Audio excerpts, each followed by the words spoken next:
안녕하세요. 평소 즐겨보는 애청자입니다. 인생에 큰 굴곡을 겪고 잠시 쉬고 있는 여자입니다. 제 인생이 기구하다 보니 다른 사람들의 사연도 눈에 들어오더군요. 그동안은 먹고 살기에 급급한 나머지 다른 사람의 인생까지 볼 여력이 없었거든요. 이곳의 글을 보니 참 다양한 인생을 사시는 분들이 많은 것 같습니다. 폭풍처럼 휘몰아친 제 인생을 이제는 남 이야기 하듯 할 수 있을 것 같아서 이렇게 글을 써봅니다. 저는 10년 전에 이혼을 했습니다. 반강제로 한 결혼이었어요. 사정이 급해 식당에서 잠깐 나가서 일을 하고 있던 때였는데 근처 공사장의 인부 중 한 명이 죽자 사자 쫓아다녔지요. 그래도 공사장 중간 책임자급이라 매몰차게 못했던 게 화근이 되어 그 사람에게 겁탈을 당했어요. 그래도 미안하다면서 책임지겠다는 말을 연신해대서 경찰에 신고를 안 하고 그 사람을 받아들이게 되었지요. 지금 가진 것은 없지만 그 분야에서 이제 경력을 인정받아서 본격적으로 돈을 벌면 금방 기반을 잡는다는 꼬드김에 넘어갔어요. 그만큼 제 그때 사정이 안 좋았거든요. 아버님 어머님이 갑자기 돌아가시면서 아버지의 빚 때문에 졸지에 길거리에 나앉는 상태로 온 가족이 뿔뿔이 흩어진 상황이었지요. 저는 그래도 저 좋다고 몇 달 동안 쫓아다니고 거리도 괜찮은 사람이라 너무 쉽게 허락을 해버렸어요. 물론 제가 꿈꾸던 그런 사람은 아니었죠.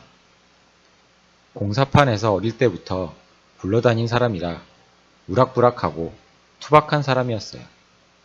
그래도 처음 2년 동안은 어느 정도 행복했던 것 같아요. 그 사이 저도 일을 손에 놓는 일은 없었고요.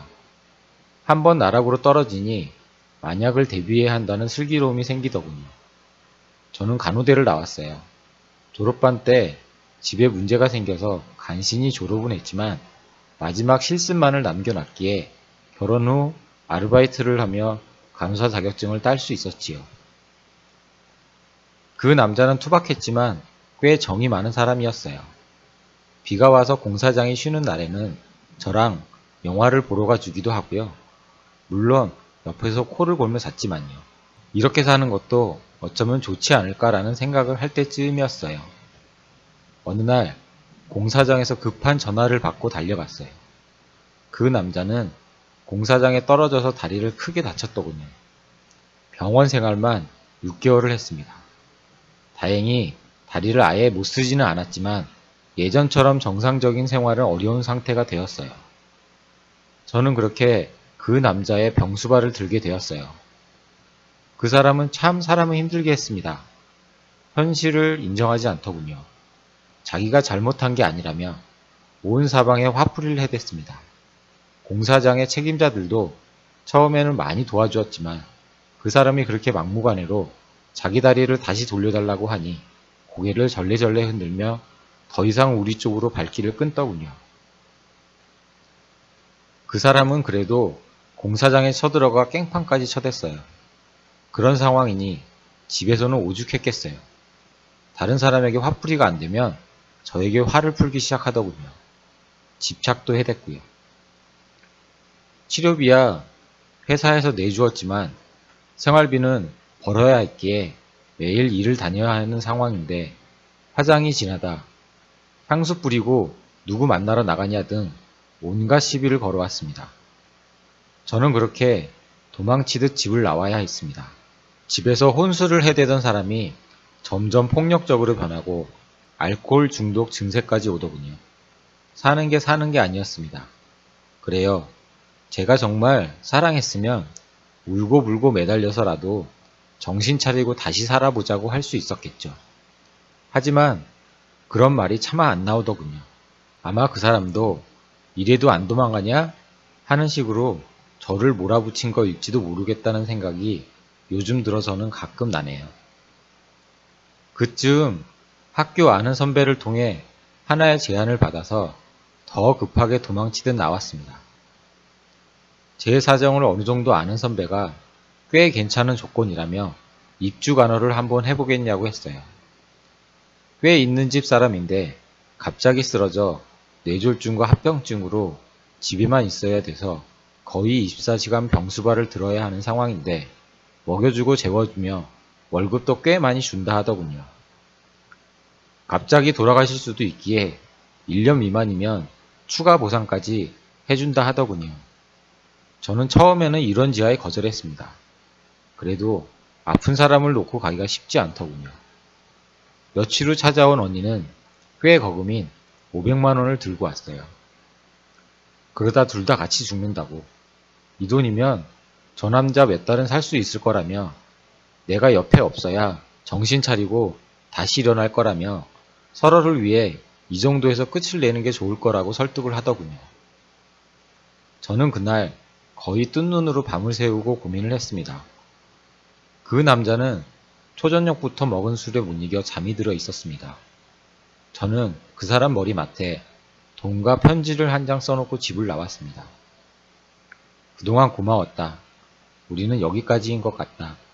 기본이 성실하니 더 이상 화내거나 술 많이 먹지 말고 다시 예전 사람들에게 찾아가 일자리를 부탁해봐라. 나는 멀리 해외로 나가기로 했다.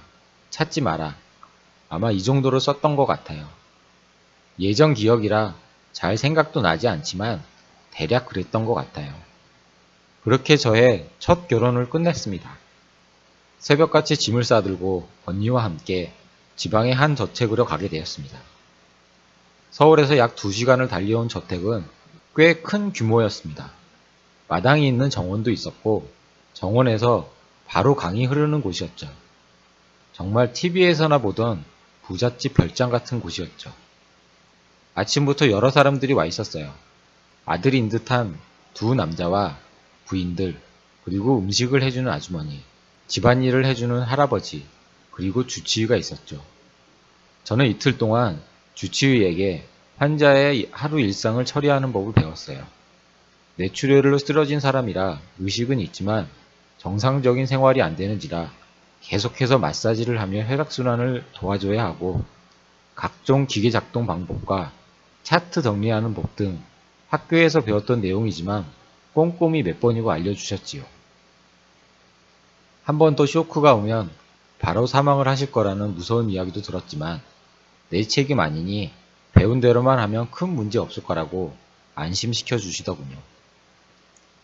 사실 가면서 언니에게 우려스러운 점을 물었었죠. 제가 간호대는 나왔지만 현장 경험이 별로 없었기에 그런 중환자를 내가 돌볼 수 있을까 걱정도 되고 갔다가 경력 미달로 다시 돌아와야 하지 않을까 걱정이 되더군요. 언니는 무엇을 아는지 제 경력이 딱이라며 그러니 이미 선수금을 줬겠지 않냐며 저를 다독여 주었지요. 정말 그 집 식구들은 제 경력이나 그런 것은 하나도 물어보지 않더군요. 다만 좀 무서운 눈초리로 저를 쳐다보기만 하셨어요. 그렇게 이틀을 교육을 받고 언니까지 다 돌아가자 집에는 환자와 아주머니 할아버지만 집에 남아 있었지요. 그나마도 아주머니는 근처에 집에서 구했는지 밥 때만 되면 식사를 차려주러 오시는 분이라 거의 할아버지와 저만 지내는 집이더군요. 환자는 꽤 중한 상태였습니다. 뇌출혈을 잡는 뇌수술을 받아서 안정을 취해야 하는 상태로 간혹 의식은 돌아오지만 거동 자체는 불가능한 상태였지요. 인공호흡기와 음식도 외부를 통해서만 주입을 해드려야 했지요. 저는 방이 따로 있었지만 환자의 상태를 계속 체크해야 했기에 거의 환자방에서 지내게 되었습니다. 그래도 전 남자의 병수발을 해봐서인지 한결 수월하더군요. 중간중간 쪽잠을 자면서 병수발을 시작했습니다.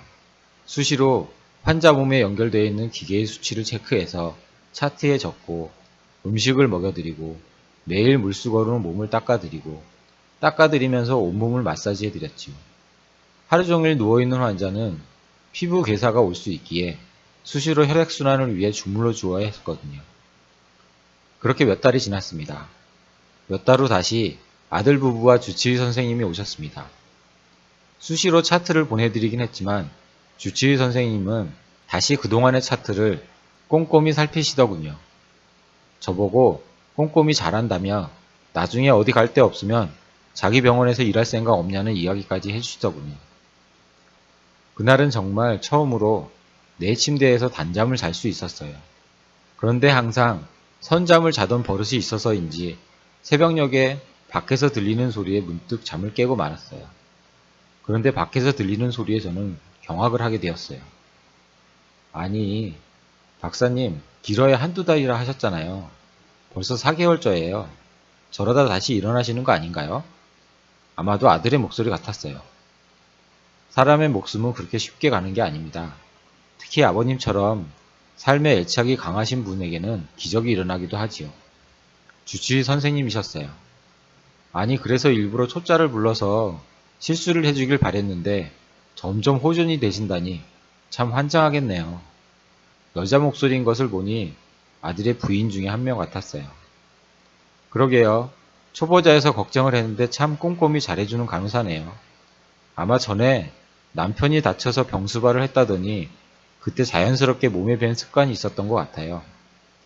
주치의 선생님은 아들과 부인들의 퉁명스러운 목소리에 아랑곳 안 하고 밝은 목소리로 이야기를 하셨어요. 다음날 모두들 돌아가고 다시 환자를 보는 일상으로 돌아가려는데 갑자기 주치의 선생님이 들어오시더군요. 저는 깜짝 놀랐어요.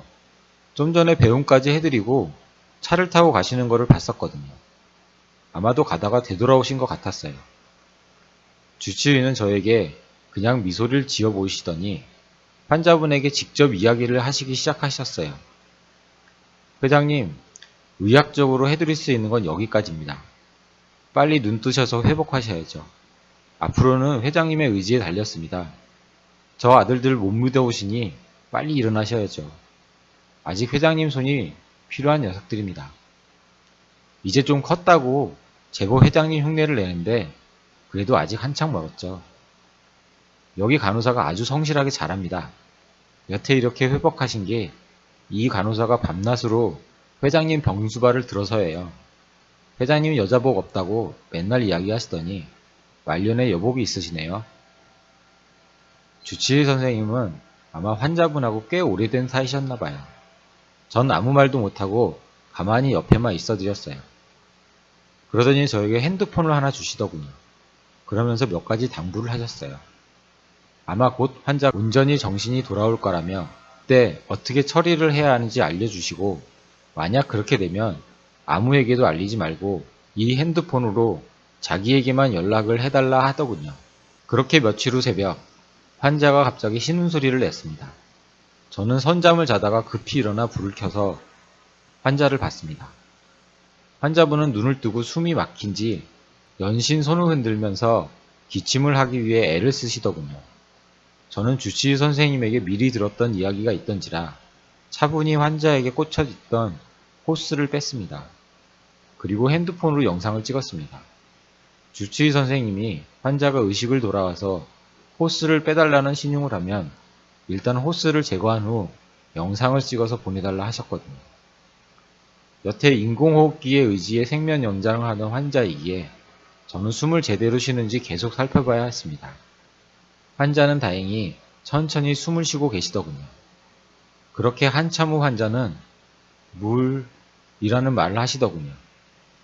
저는 빨대에 물을 꽂아서 먹여드렸습니다. 천천히 드시더군요. 그렇게 환자는 안정을 찾았습니다.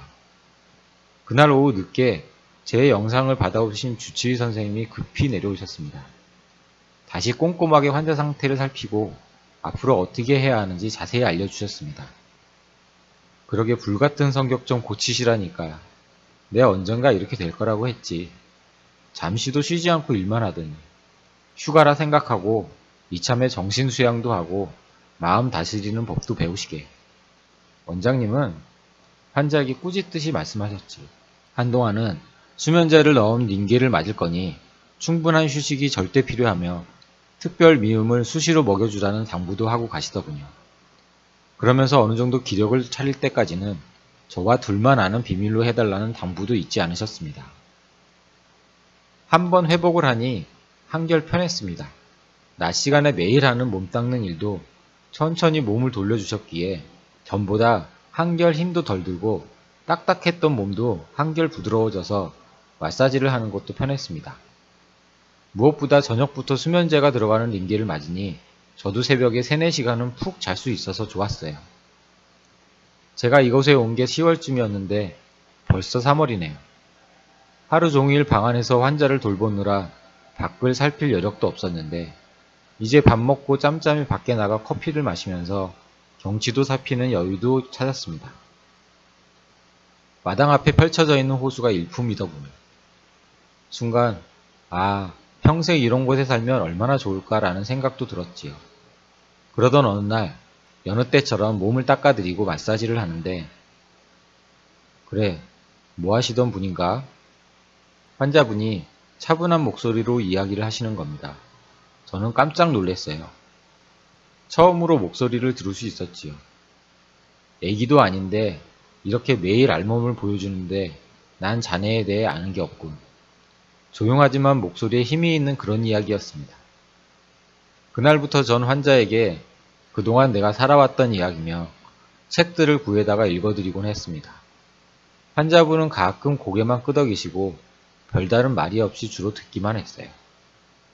저희 아버지가 돌아가시고 빚 청산을 하느라 가진 재산을 다 날렸다는 이야기에는 아버지에 대해 꼼꼼히 물으시더니 표정이 굳어지시더군요. 전 남편과 헤어지는 대목에선 저런 마음고생이 많았겠구만 하시더군요. 어느덧 4월이 됐어요. 마당에는 온갖 꽃들이 만발했고 정원 관리하시는 할아버지가 매일 부지런히 집안 곳곳 마당과 집 주변을 관리했기에 아주 깔끔하게 정리돼 있었지요. 이제 환자분은 조금씩 걸을 수도 있었어요. 주치의 선생님이 그래야 빨리 회복이 된다며 힘들더라도 매일 짬짬이 걸어야 한다고 당부를 해주셨지요.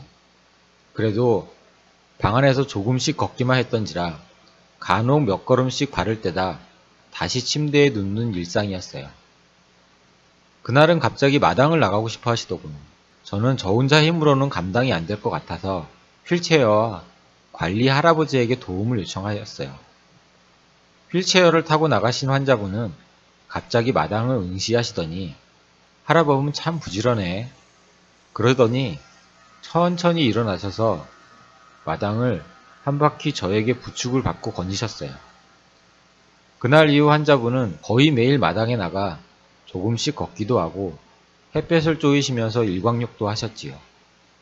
정말 엊그제까지 종일 누워 있으셨던 분인가 싶게 너무 빠른 속도로 회복하셨지요. 그러던 어느 날 아무 언지도 없이 가족들이 몰려 들어왔어요. 아마도 주치의 선생님이 이야기를 해주신 것 같더군요.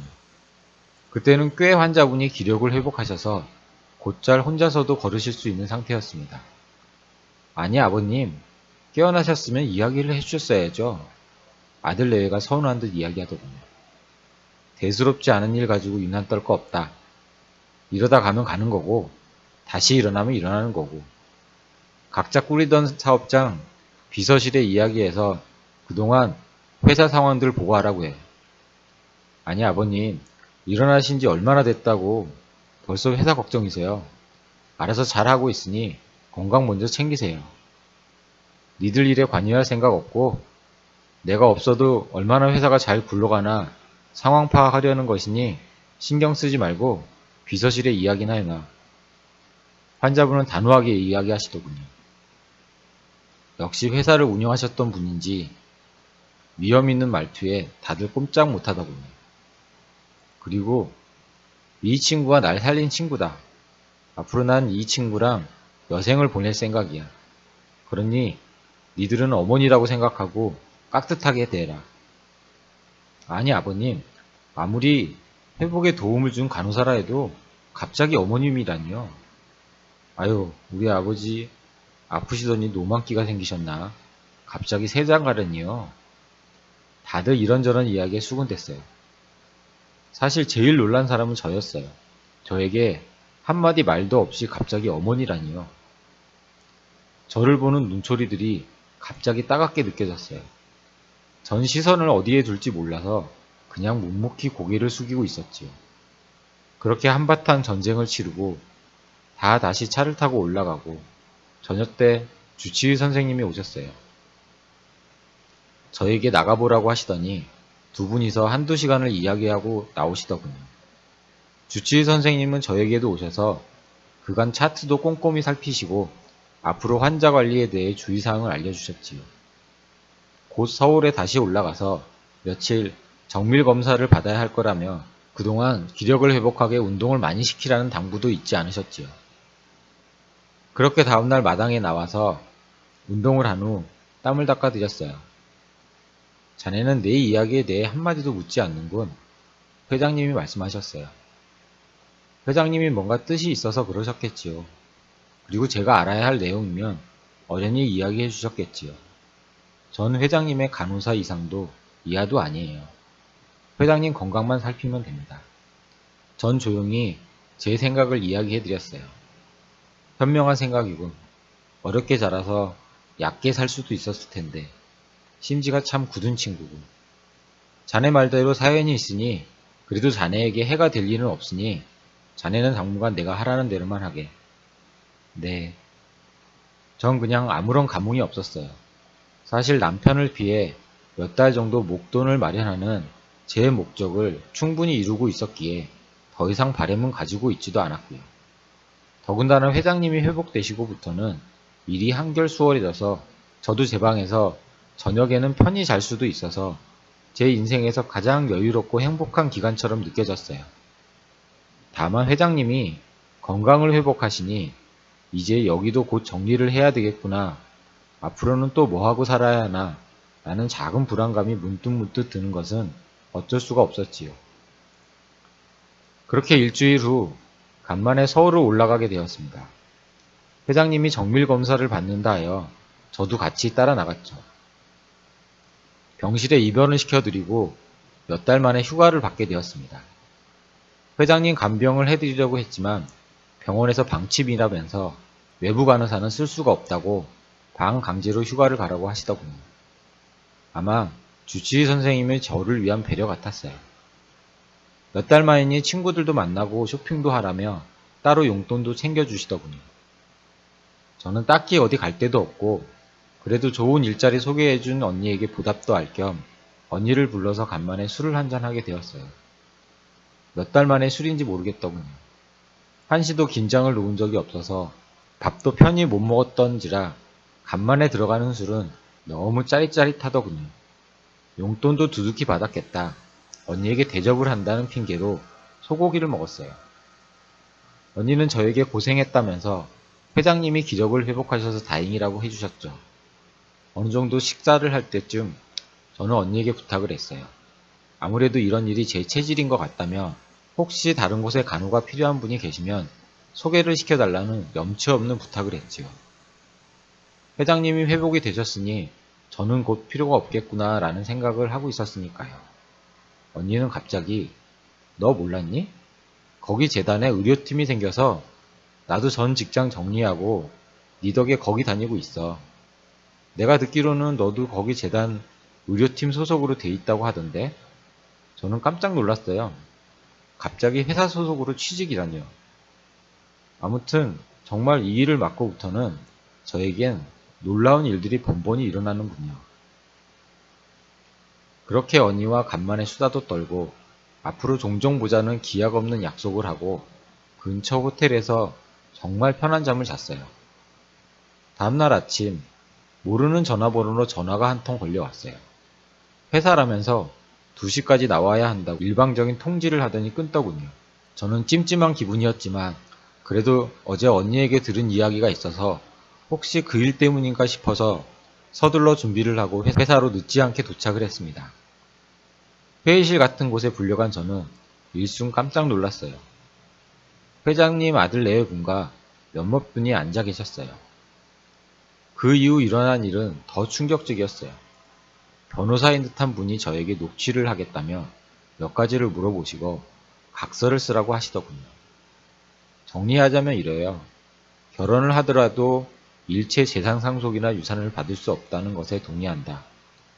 아마도 전에 회장님이 어머니라고 부르라 해서 재산 다툼이 있을 여지를 미연에 방지하고자 법적으로 조치를 취해 놓으려는 것 같더군요.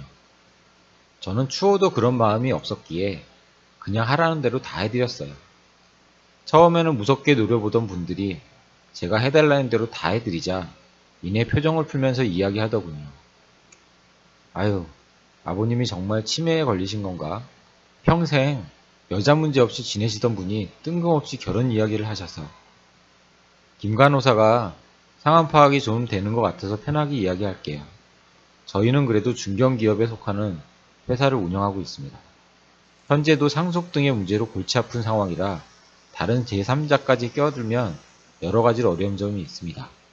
그래서 이런 법적 조치까지 하게 된 것이니 섭섭하게 생각하지 마시고요. 대신에 아버님 간호가 끝날 때 보너스도 두둑히 챙겨드릴 예정이고, 이번에 저희도 겪어보니 이런 호스피 제도가 필요한 것 같다는 생각이 들어서 저희 회사에서 만든 재단에서 고급 호스피 사업을 시작하려 하고 있습니다. 아버님 간호가 끝나시더라도 직장 걱정 없이 지낼 수 있게 해드릴 테니 다른 생각 마시고 아버님 건강만 챙겨주세요. 저는 한편으로는 좀 불쾌한 생각도 있었지만 그래도 저와는 다른 세상의 사람들이라 그러려니 했어요. 하물며 직장까지 준다고 하니 감지덕지였죠. 저는 연신 감사하다는 인사를 하고 나왔어요. 그렇게 며칠이 흘러 다시 회장님과 별장으로 가게 되었지요. 회장님은 가시는 차 안에서 말씀 한마디 없으셨어요. 그동안 둘이만 있다 보니 꽤 여러 이야기를 했던지라 저는 좌불안석이었지요. 뭔가 못마땅한 게 있으신지, 어디 불편한 게 있으신지 눈을 감고 아무 말씀도 안 하셨어요. 별장에 돌아온 후에는 예전과 비슷한 생활을 했어요. 다만 간간히 회사 사람들과 아들분들이 저녁 때 한 번씩 찾아오는 것만 빼고는 예전과 비슷한 생활을 하게 되었지요. 회장님은 어느 날부터인지 갑자기 텃밭을 가꾸기 시작하셨어요. 어릴 때 생각이 난다면서 어머님이 텃밭에서 난 여러 야채를 시장에 내다 파셨다면서 평생 소원이 텃밭 가꾸기였다며 천진난만하게 웃으시며 밭을 일구었지요. 저는 간호사에서 농부로 일자리를 옮기게 되었어요. 간호보다는 종일 밭에 나가 일하는 시간이 더 많아졌지요. 그래도 회복이 되셨다지만 아직 땡볕에 오랜 노동을 하기에는 무리인 회장님을 대신해서 제가 밭일을 하게 되었지요. 그래서인지 회장님은 근력도 좋아지시고 회복 속도도 더 빨라지셨어요. 그러던 어느 날, 그날은 그간 심은 상추며 깻잎 등을 처음으로 딴 날이었어요. 회장님은 다 고생했다며 마당에서 삼겹살을 함께 구워 먹자고 하시더군요. 졸지에 마당에서 가족 파티를 하게 되었어요. 밥 아주머니, 집 할아범도 함께 모두 삼겹살을 먹으며 즐거운 시간을 가졌지요. 어느 정도 먹고 자리가 파할 때쯤 회장님은 조용히 저에게 이야기하셨어요. 지금부터 내가 하는 이야기 잘 들어주기 바라네. 사람의 인연이라는 게 참 놀라운 것 같다. 자네가 나를 살렸는데 자네가 이렇게 힘들게 살아온 게 나 때문이라는 게 참 세상이라는 게 모르는 것 같고. 저는 갑작스런 말에 놀라서 회장님만 쳐다보고 있었어요. 자네가 나한테 한 아버님 이야기를 듣고 문득 생각이 나는 것이 있어서 자네 뒷조사를 해봤네. 그랬더니 자네 아버님이 우리 회사 공사를 한 하청업체였더군. 직접적으로 우리 때문에 그렇게 된 것은 아니지만 그래도 일말의 책임은 있는 상황이었더군. 그 일로 가족과 뿔뿔이 헤어지고 어렵게 지냈다고 하니 내가 마음이 편하지 않더군. 저는 눈물만 흐르더군요. 잊고 싶었던 아버지와 가족들의 기억이 떠올라 그냥 눈물만 났어요. 저는 그때 어렸기에 어떤 상황으로 아버지가 그렇게 되셨는지 알지 못했고 오직 먹고 살아야 한다는 일념으로 한 해 두 해 살다 보니 어느새 가족들을 생각할 겨를도 없었지요. 아들 녀석들이 자네에게 몹쓸 했다는 거 알고 있네. 예상은 했지만 그래도 그렇게까지 나와서 생각 같아서는 다 불러서 혼쭐을 내려고 했는데 이참에 다 잊고 자연인으로 돌아가서 살자고 마음먹었던 터라 다 부질없는 것 같아 그냥 놔두었네. 저는 마냥 눈물만 흘리고 있었어요. 아버지 엄마 생각이 막 나더군요. 나 살려준 은혜를 갚지도 못하고 자네에게 또 다른 부탁을 해야겠네. 참 염치 없는 사람이라고 생각하겠지만 어쩌겠나. 이런 사람 살린 업보라 생각하고 부탁을 들어주었으면 하네. 그 뒤로 나온 이야기에 저는 너무 놀라서 입을 닫을 수가 없었습니다. 회장님 소유의 거의 모든 회사 지분은 현재 아들들에게 넘겨준 상태이고 온전히 가지고 계신 지분은 회사에서 만든 재단 지분이라고 하시더군요. 재단이라는 게 원래 세금을 줄이려고 만들었는데 차츰 변질이 되어 장기 세습을 위해 각종 미술품과 골동품 등을 가진 제법 규모가 큰 재단으로 성장을 하셨다더군요. 원래는 사회에 환원하려 했지만 그래도 손자들 걱정에 전액 환원은 어려울 것 같아서 저에게 그 재단을 맡아달라 하시더군요. 다만 만약 회사가 어려워지면 손자들에게 도움을 주었으면 좋겠다는 말씀을 하시더군요. 마침 재단에서 의료사업을 추진한다고 하니 이 사정으로 내가 맡아주는 게 딱 좋으니 저에게 재단을 맡겨주신다고 하시더군요. 재단의 지분도 일부 주신다 하시더군요. 자네에게는 크게 보이겠지만 내가 자네에게 입은 은혜와 그간 자네가 힘들게 살아온 보답이라 생각하고 받아들여줬으면 좋겠네. 그리고 내 전속 간호사도 내가 죽기 전까지는 계속 해줬으면 좋겠는데 자네 생각은 어떤가? 저는 대답을 할 수 없었습니다. 지금 바로 답을 드려야 하나요? 그래, 갑작스러울 거야. 아직 시간 많으니까 하나씩 하나씩 천천히 하도록 하지. 나도 이제 혼자 걸을 수 있으니 자네는 일주일에 몇 번씩 재단에 가서 일을 익히도록 하면 되겠어. 저는 한꺼번에 찾아온 변화에 어찌할지 갈팡질팡하고 있습니다.